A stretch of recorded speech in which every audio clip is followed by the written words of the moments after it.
ओम शांति। आज 23 नवंबर 2024 के महावाक्यों में प्यारे मीठे बाप दादा ने कहा, मीठे बच्चे, देही अभिमानी बनकर सर्विस करो तो हर कदम में सफलता मिलती रहेगी। आज का प्रश्न है, किस स्मृति में रहो तो देह अभिमान नहीं आएगा? उत्तर है, सदा स्मृति रहे हम गॉडली सर्वेंट हैं। सर्वेंट को कभी भी देह अभिमान नहीं आ सकता। जितना जितना योग में रहेंगे उतना देह अभिमान टूटता जाएगा। तो जितना आप आत्मा का अभ्यास करते हैं तो देह अभिमान और देह भान, देह अभिमान थोड़ा ज्यादा गहरा होता है। तो देह अभिमान टूटने के बाद देह भान रहता है, फिर देह भान टूटने के बाद फिर आत्मा स्वयं को और दूसरों को हमेशा आत्मा की स्थिति में ही देख। और बाबा से निरंतर योग लग सकता है देह भान भी टूटने के बाद।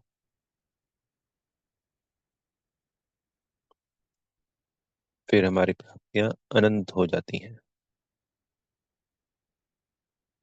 प्रश्न है, देह अभिमानियों को ड्रामा अनुसार कौन सा दंड मिल जाता है? उत्तर है, उनकी बुद्धि में यह ज्ञान बैठता ही नहीं है। साहूकार लोगों में धन के कारण देह अभिमान रहता है, इसलिए वह इस ज्ञान को समझ नहीं सकते। यह भी दंड मिल जाता है। गरीब सहज समझ लेते हैं।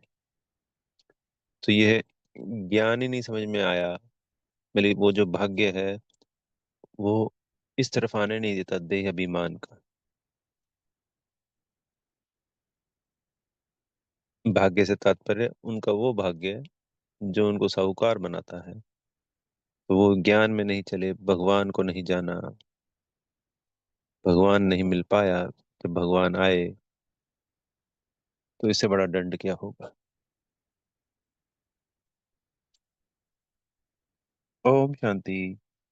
रूहानी बाप ब्रह्मा द्वारा राय दे रहे हैं, याद करो तो यह बनेंगे, सतो प्रधान बन अपने पैराडाइज राज्य में प्रवेश करेंगे। यह सिर्फ तुमको नहीं कहते हैं, परंतु यह आवाज तो सारे भारत बल्कि विलायत में भी जाएगा। सबके पास बहुतों को साक्षात्कार भी होगा। किसका साक्षात्कार होना चाहिए? वह भी बुद्धि से काम लेना चाहिए।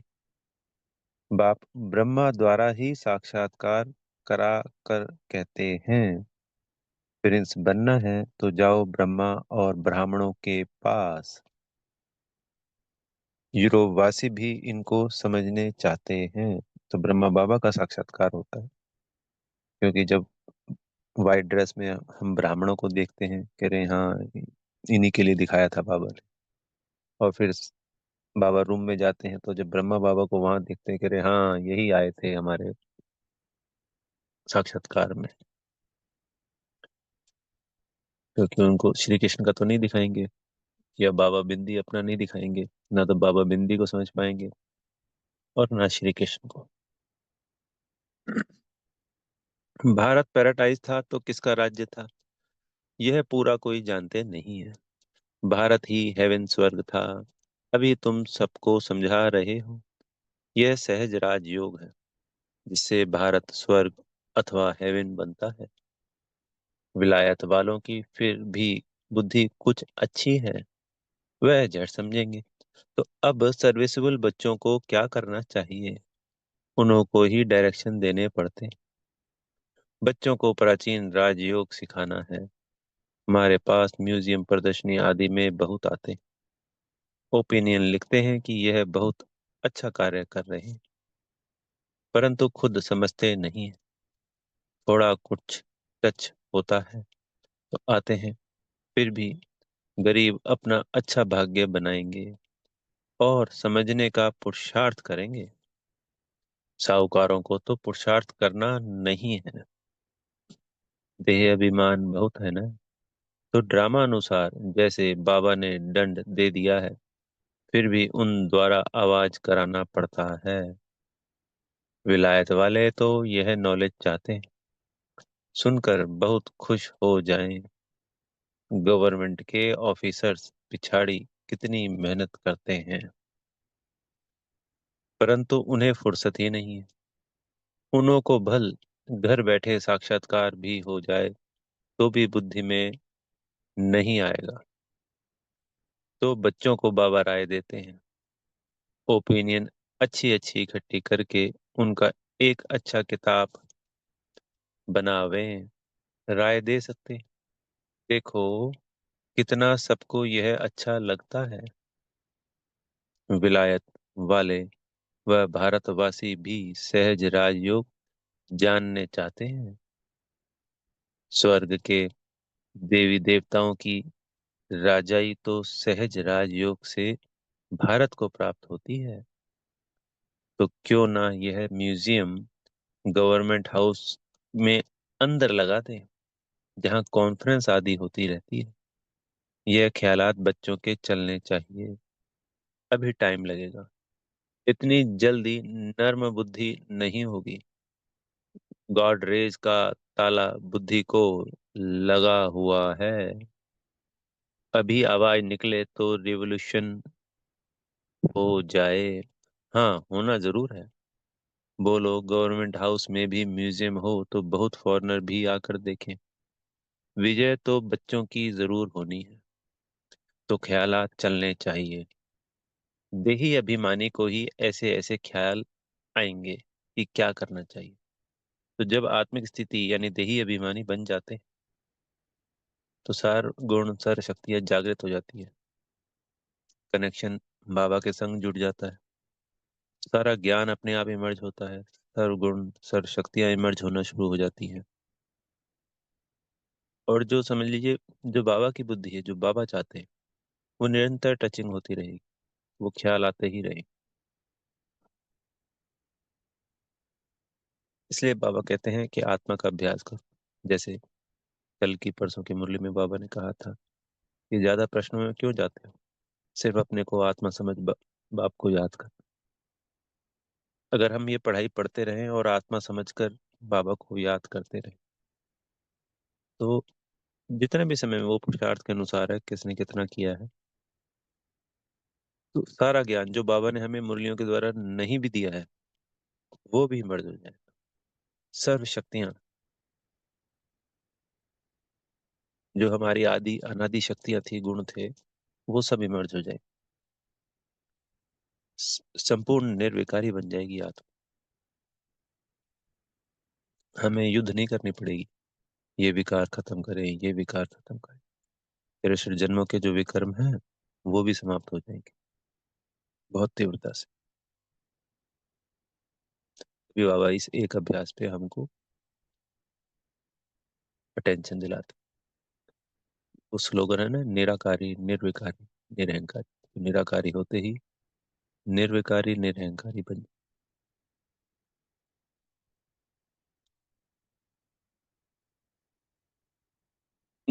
जो विचारों को मालूम पड़े और बाप से वर्षा लेवे। हम लिखते भी हैं बिगर कोई खर्चा। तो अच्छे अच्छे जो बच्चे आते हैं राय देते हैं। डिप्टी प्राइम मिनिस्टर ओपनिंग करने आते हैं, फिर प्राइम मिनिस्टर प्रेसिडेंट भी आएंगे, क्योंकि उन्हों को भी जाकर बताएंगे। तो आज तो वंडरफुल है कि प्रेसिडेंट ही ब्रह्मा कुमारी से। यह तो वंडरफुल नॉलेज है। सच्ची शांति तो ऐसे स्थापन होनी है। जचता है, समझानी भी है, जचने की। आज नहीं जचेगी तो कल जचेगी। बाबा कहते रहते हैं बड़े बड़े आदमियों के पास जाओ, आगे चल वो भी समझेंगे। मनुष्यों की बुद्धि तमो प्रधान है, इसलिए उल्टे काम करते रहते हैं। दिन प्रतिदिन और ही तमो प्रधान बनते जाते हैं। तुम समझाने की कोशिश करते हो कि यह विकारी धंधा बंद करो, अपनी उन्नति करो। बाप आए हैं पवित्र देवता बनाने। आखिर वह दिन भी आएगा जो गवर्नमेंट हाउस में म्यूजियम होगा। तो आज मान लो प्रेसिडेंट है, तो आने वाले समय में क्या पता हमारा म्यूजियम, क्या पता क्या होना ही चाहिए, प्रेसिडेंट हाउस में हो जाएगा। बाबा तो यहाँ गवर्नमेंट हाउस, तो गवर्नमेंट हाउस ही है। तो वहां पे हमारा म्यूजियम लगा होगा, प्रदर्शनी लगी होगी। और वहाँ जब भी मेहमान आएंगे वो देखेंगे उसको। बोलो, खर्चा तो हम अपना करते हैं, गवर्नमेंट तो कभी पैसा नहीं देगी। तुम बच्चे कहेंगे हम अपने खर्चे से हर एक गवर्नमेंट हाउस में यह म्यूजियम लगा सकते हैं। एक गवर्नमेंट हाउस में हो जाए तो फिर सब में हो जाए। समझाने वाला भी जरूर चाहिए। उनको कहेंगे टाइम मुकर्रर करो, जो कोई आकर रास्ता बतावे। बिगर कौड़ी खर्चा जीवन बनाने का रास्ता बताएंगे। यह आगे होने का है, बाबा क्लियर कह रहे हैं, ये आगे होने का है। तो वो समय आ गया है।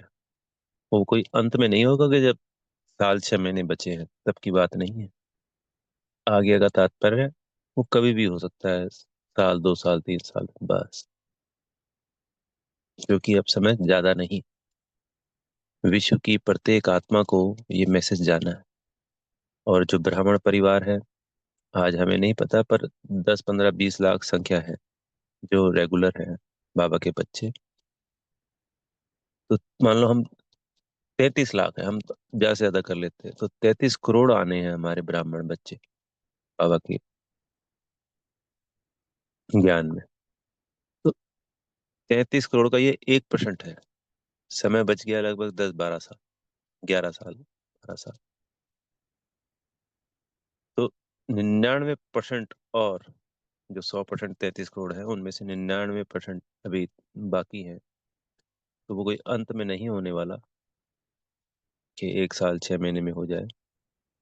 अब शुरुआत कभी भी, जैसे हम अनुमान लगाते हैं, अनुमान नहीं, बाबा की मुरलियों में हिंट आते हैं, अनेकों बार आए हैं, साकार मुरली में भी, अव्यक्त मुरली में भी। जो बाबा का तीसरा टर्न है, जो सदगुरु जी के रूप में है, तो उसके आने, वो जब बाबा आएंगे उसके बाद ये सब चीजें बहुत बहुत तीव्रता से होंगी, अद्भुत होने वाली हैं।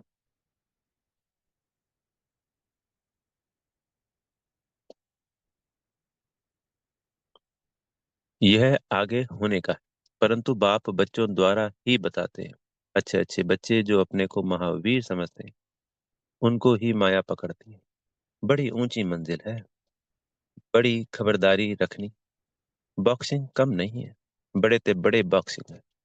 रावण को जीतने का युद्ध का मैदान है। थोड़ा भी देह का अभिमान ना आए। मैं ऐसी सर्विस करता हूँ, यह करता हूँ। हम तो गॉडली सर्वेंट हैं, हमको पैगाम देना ही है। इसमें गुप्त मेहनत बहुत है। तुम ज्ञान और योग बल से अपने को समझाते हो। इसमें गुप्त रह विचार सागर मंथन करें तब नशा चढ़े। ऐसे प्यार में समझाएंगे। बेहद के बाप का वर्षा हर कल्प भारतवासियों को मिलता है। 5000 वर्ष पहले इन लक्ष्मी नारायण का राज्य था। अभी तो कहा जाता है वैशाल्य। सतयुग है शिवालय। वह है शिव बाबा की स्थापना। यह है रावण की स्थापना। रात दिन का फर्क है। बच्चे फील करते हैं बरोबर हम क्या बन गए थे। बाबा आप समान बनाते हैं। मूल बात है देही अभिमानी बनना है। देही अभिमानी बन विचार करना होता है कि आज हमको फलाने प्राइम मिनिस्टर को जाकर समझाना है। उनको दृष्टि दे तो साक्षात्कार हो सकता है। तुम दृष्टि दे सकते हो। अगर देही अभिमानी होकर रहो तो तुम्हारी बैटरी बढ़ती जाएगी। देही अभिमानी होकर बैठे अपने को आत्मा समझ पाप से योग लगाएं, तब बैटरी भर सकती है। गरीब झट अपनी बैटरी भर सकते हैं, क्योंकि बाप को बहुत याद कर। ज्ञान भल अच्छा है, योग कम है तो बैटरी भर ना सके, क्योंकि देह का अहंकार बहुत रहता है। योग कुछ भी है नहीं। इसलिए ज्ञान बाप में, ज्ञान बाण में जोहर नहीं भरता। तलवार में भी जोहर होता है। वही तलवार 10 रुपए का और वही 50 रुपया। गुरु गोविंद सिंह की तलवार का गायन है। इसमें हिंसा की बात नहीं है। देवताएं हैं डबल अहिंसक। आज भारत ऐसा, कल भारत ऐसा बनेगा, तो बच्चों को कितनी खुशी होनी चाहिए। कल हम रावण राज्य में थे तो नाक में दम था। आज हम परमपिता परमात्मा के साथ रहे हुए हैं।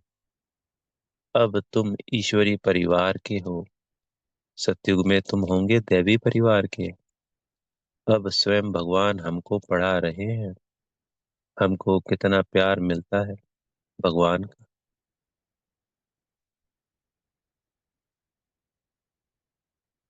आधा कल्प रावण का प्यार मिलने से बंदर बन पड़े। अब बेहद का बाप का प्यार मिलने से तुम देवता बन जाते हो। 5000 वर्ष की बात है, उन्होंने लाखों वर्ष लगा दिए। यह भी तुम्हारे जैसा पुजारी था, सबसे लास्ट नंबर झाड़ में खड़ा है। सतयुग में जो झाड़ का चित्र है उसमें सबसे ऊपर खड़े हैं ना ब्रह्मा बाबा। सतयुग में तुमको कितना अथाह धन था। फिर जो मंदिर बनाए उनमें भी इतना अथाह धन था, जिसको आकर लूटा। मंदिर तो और भी होंगे, प्रजा के भी मंदिर होंगे। प्रजा तो और ही साहूकार होती है। प्रजा से राज्य लोग कर्जा उठाते हैं। यह बहुत गंदी दुनिया है। सबसे गंदा मुल्क है कलकत्ता। इनको चेंज करने की तुम बच्चों को मेहनत कर। जो करेगा सो पाएगा। देह अभिमान आया और गिरा। मन मना भव का अर्थ नहीं समझते, सिर्फ श्लोक कंठ कर लेते हैं। ज्ञान तो उनमें हो ना सके सिवाय तुम ब्राह्मणों के। कोई मठ पंथ वाला देवता बन ना सके। प्रजापिता ब्रह्मा कुमार कुमारियां ब्राह्मण बनने बगैर देवता कैसे बन सकेंगे। जो कल पहले बने हैं वही बनेंगे। टाइम लगता है। झाड़ बड़ा हो गया तो फिर वृद्धि को पाता जाएगा। चींटी मार्ग से विहंग मार्ग होगा। अब देखिए ये बाबा कह रहे हैं चींटी मार्ग से विहंग मार्ग होगा।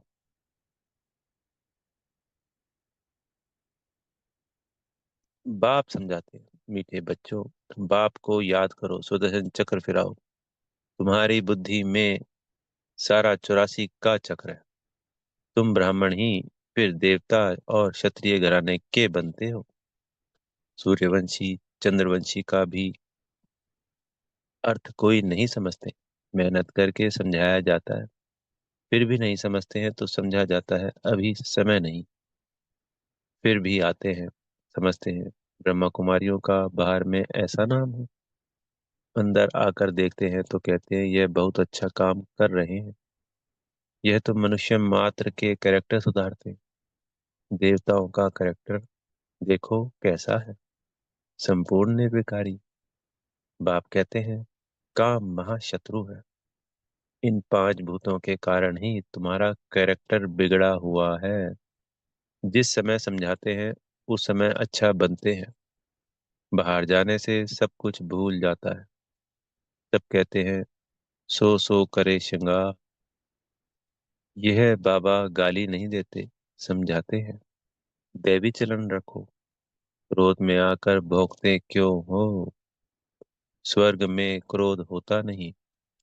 बाप कुछ भी सामने समझाते थे, कभी भी गुस्सा नहीं आता था। बाबा सब रिफाइन करके समझाते हैं। ड्रामा कायदे अनुसार चलता रहता है। ड्रामा में कोई भूल नहीं है। अनादि अविनाशी बना हुआ है। जो एक्ट अच्छी चलती है फिर 5000 वर्ष के बाद होगी। कई कहते हैं यह पहाड़ी टूटी, यह कैसे बनेगी। नाटक देखो, महल टूटे फिर नाटक रिपीट होगा तो फिर वही बने हुए महल बनेंगे। यह हूबहू रिपीट होता रहता है। समझने की भी ब्रेन चाहिए। कोई की बुद्धि में बैठना बड़ा मुश्किल होता है। वर्ल्ड की हिस्ट्री ज्योग्राफी है ना। ये सिंपल सी आसान सी बात है। इस संसार में हम जो कुछ देख रहे हैं तो अब हम कहें ये तो सब टूट जाएगा जी, दोबारा कैसे होगा। जब ड्रामा रिपीट है तो चाहे वो पर्वत है, हिमालय पर्वत मान लो गायब हो जाएगा। वैसे अनुमान है कि हिमालय पर्वत सतयुग में नहीं होता। एक एग्जाम्पल है, पर्वत तो बहुत सारे हैं संसार में। तो जब दोबारा द्वापर कलयुग आएगा तो जब भी हिमालय बना है तो शायद जो सेकंड विनाश होता है, यानी त्रेता के अंत में और द्वापर की शुरुआत में, तब फिर वो क्रिएट हो जाता है। जैसे अब हुआ। तो अब जैसे धरती से फटेगी, कहते हैं सोने हीरे जवाहरात की खानियां। सोचो कितनी खानियां होंगी जो सारे ही महल सोने के बनेंगे। और हमारा वो जो महल होगा लक्ष्मी नारायण जी का, वो बहुत बड़ा होगा।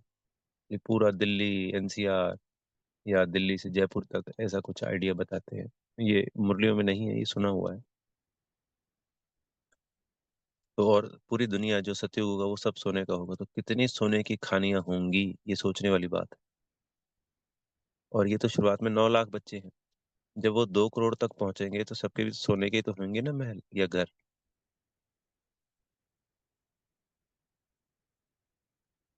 तो उस वक्त भी उसी सोने की खानियों से ही काम होगा। तो जब वो सोने हीरे जवाहरात तो बाहर आ सकते हैं इस धरती से, तो जब द्वापर में वो वापस अंदर जाएंगी खानियां, मिलेगी त्रेता के अंत में, तो फिर ये हिमालय पर्वत बाहर नहीं आ सकता,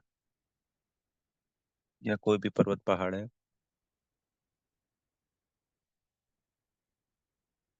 फिर बाबा कहते हैं कोई की बुद्धि में मुश्किल बैठता है। वर्ल्ड की हिस्ट्री ज्योग्राफी है ना, राम राज्य में इन देवी देवताओं का राज्य था, उन्हों की पूजा होती थी। बाप ने समझाया है तुम ही पूज्य और फिर तुम ही पुजारी बनते हो। हम सो का अर्थ भी बाप भी बच्चों को समझाया है। हम सो देवता हम सो क्षत्रिय, बाजोली है ना, इनको अच्छी तरह समझना है और समझाने की कोशिश करनी। बाबा ऐसे नहीं कहते धंधा छोड़ो, नहीं, सिर्फ सतो प्रधान बनना। हिस्ट्री ज्योग्राफी का राज समझकर समझाओ। मूल बात है मन मना भाव। अपने को आत्मा समझ बाप को याद करो तो सतो प्रधान बनेंगे। याद की यात्रा है नंबर 1। बाप कहते हैं मैं सब बच्चों को साथ ले जाऊंगा। सतयुग में कितने थोड़े मनुष्य हैं, कलयुग में इतने ढेर मनुष्य हैं, कौन सबको वापस ले जाएगा। इतने सारे जंगल की सफाई किसने की। बागवान खेवैया बाप को ही कहते हैं, वही दुख से छुड़ाकर उस पार ले जाते हैं। पढ़ाई कितनी मीठी लगती, क्योंकि knowledge is source of income. तुमको कानून का खजाना मिलता है, भक्ति में कुछ नहीं मिलता। यहाँ पांव पड़ने की बात ही नहीं, वह तो गुरु के आगे सो जाते हैं। इससे बाप छुड़ाते हैं, ऐसे बाप को याद करना चाहिए। वह हमारा बाप है, यह समझ लिया ना। बाप से वर्षा जरूर मिलता है, वह खुशी रहती है। लिखते हैं हम साहूकार के पास गए तो लज्जा आती थी, हम गरीब हैं। बाबा कहते हैं गरीब हो और ही अच्छा, साहूकार होते तो यहाँ आते ही नहीं। अच्छा, मीठे मीठे सिकी लदे बच्चों पर माता पिता बाप दादा का याद प्यार और गुड मॉर्निंग। रूहानी बाप की रूहानी बच्चों को नमस्ते। हम रूहानी बच्चों की प्यारे मीठे रूहानी बाप दादाजी को याद प्यार गुड मॉर्निंग और नमस्ते। धारणा के लिए मुख्य सार में पहला पॉइंट, सदा इसी खुशी व नशे में रहना है कि अभी हम ईश्वरीय परिवार के हैं। स्वयं भगवान हमें पढ़ा रहे हैं, उनका प्यार हमें मिल रहा है, जिस प्यार से हम देवता बनेंगे। दूसरा पॉइंट, इस बने बनाए ड्रामा को एक्यूरेट समझना है। इसमें कोई भूल हो नहीं सकती, जो एक्ट हुई फिर रिपीट होगी। इस बात को अच्छे दिमाग से समझकर चलो तो कभी गुस्सा नहीं आएगा। सतगुरु जी से वरदान मिल रहा है, तूफान को तोहफा समझ, सहज क्रॉस करने वाले, संपूर्ण और संपन्न भाव। जब सभी का लक्ष्य संपूर्ण और संपन्न बनने का है, तो छोटी छोटी बातों में घबराओ नहीं। मूर्ति बन रहे हो तो कुछ हैमर तो लगेंगे ही। जो जितना आगे होता है उसको तूफान भी सबसे ज्यादा क्रॉस करने होते हैं, लेकिन वो तूफान उन्हों को तूफान नहीं लगता, तोहफा लगता है। यह तूफान भी अनुभवी बनने की गिफ्ट बन जाते हैं। इसलिए विघ्नों को वेलकम करो और अनुभवी बनते आगे बढ़ते चलो। बड़ा वंडरफुल है। जिन विघ्नों से हम घबरा रहे हैं वो हमारी काबिलियत बढ़ाने के लिए, वो हमारे को अनुभवी बनाने के लिए, वो हमारे को शक्तियों से भरने के लिए। हमने विघ्न को बिल्कुल सहज भाव से पार कर लिया। हमारे पे कोई प्रभाव नहीं पड़ा। बाबा से दुआएँ मिलती, बाबा से शक्तियाँ मिलती और उसके हम वो कहते हैं एक्सपर्ट हो जाते हैं। यानी वो हमारे लिए फिर कुछ नहीं रहता कभी भी। वो ये महारथी बनने की निशानी है, जिस पे कभी विघ्न नहीं आते, ज्ञान में चल रहा है, हमेशा अपने खाता-पीता मस्त रहता है, सिर्फ मुरली पढ़ लेता है और कुछ नहीं करता है, किसी बात पे ध्यान नहीं है और कहते हैं जी ये तो बड़ा मस्त है, इसको तो कुछ नहीं होता है। तो समझ जाओ कि वो कौन है। एक महारथी होता है, एक घोड़ेसवार होता है, एक प्यादा होता है। जिस पे विघ्न ज्यादा आएंगे वो ही महारथी है। ये इंडिकेशन है।